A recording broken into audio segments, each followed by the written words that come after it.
Nicolai Petro, professor of political science and author. Valery Zaluzhny, former head of the Ukrainian armed forces. Daniel Davis, retired U.S. Army colonel. Bruce Slaughter, retired U.S. Air Force colonel. Anatol Lieven, director of the Eurasia program at the Quincy Institute. Alexander Hill, professor of military history at the University of Calgary, and Geoffrey Roberts, Professor Emeritus of History at University College Cork. All these experts believe in one thing: US aid to Ukraine is bull.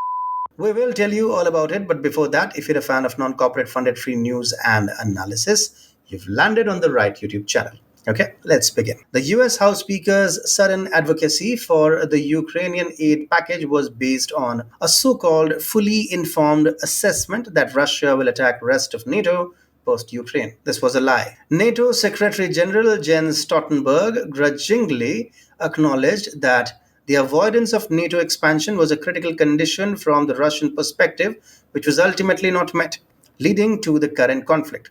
This positions the war as a defensive rather than expansionist move by Putin, intended to keep NATO away from Russian borders rather than as stepping stone towards broader European domination. And then there is the more important question. What is the effectiveness of the $61 billion aid to Ukraine? The aid falls short in several critical areas. It does not adequately finance Ukraine's needs, fails to deliver essential weapons promptly, does not support troop deployments, and ultimately will not ensure Ukraine's military victory. Thus, while the passage of the aid package marks a decisive action by the US government, it also encapsulates the complexities and contentious debates surrounding international aid, the motivations of global powers, and the realistic outcomes of such significant financial interventions. This scenario requires not just immediate responses, but also a nuanced understanding of the geopolitical landscape and the real capabilities and intentions of involved parties. Despite the United States Congress approving a $61 billion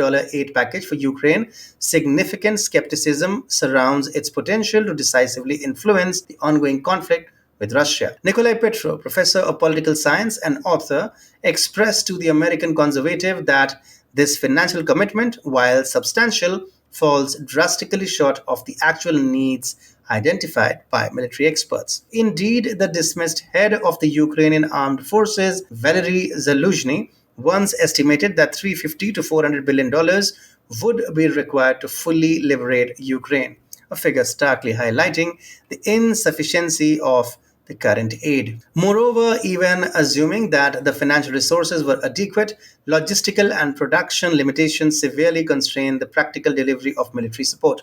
Retired U.S. Army Colonel Daniel Davis emphasized the disconnect between the funding and the availability of crucial military hardware like artillery shells and interceptor missiles, citing the current production rates as a bottleneck that cannot be quickly resolved. This challenge is compounded by the logistical difficulties in delivering such weapons to Ukraine promptly. Retired U.S. Air Force Colonel Bruce Slaughter noted that replenishing Ukraine's arsenal could take a year or more, potentially rendering the aid too late to counteract any imminent Russian military initiatives. The situation is further aggravated by manpower shortages. Despite potential increases in military hardware, a close aide to President Zelensky highlighted to Time magazine the critical issue of insufficient personnel to effectively utilize these resources. The stark manpower deficit, exacerbated by casualties, underscores the limitations of material aid in altering the strategic balance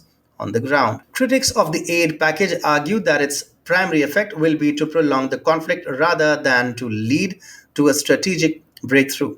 According to Anatol Lieven, director of the Eurasia program at the Quincy Institute, the best outcome that could be expected from such financial support is the maintenance of current defensive positions by Ukraine without any realistic prospect of reclaiming lost territories. The strength of Russian defenses and the disparities in ammunition and troop numbers render any significant Ukrainian offensive unlikely. Adding to the chorus of skepticism, Alexander Hill, a professor of military history, and Geoffrey Roberts, professor emeritus of history, both share a pessimistic view on the aid's impact. They believe that while the aid package will extend the duration of the conflict, it is unlikely to prevent the loss of more Ukrainian lives and territory, thereby questioning the strategic value and humanitarian impact of such assistance. So, to sum it all up, the $61 billion aid package, although a testament to international support for Ukraine, appears insufficient in scope to alter the fundamental dynamics of the war. It raises serious questions about the efficacy of financial aid in isolation from broader strategic and logistical considerations.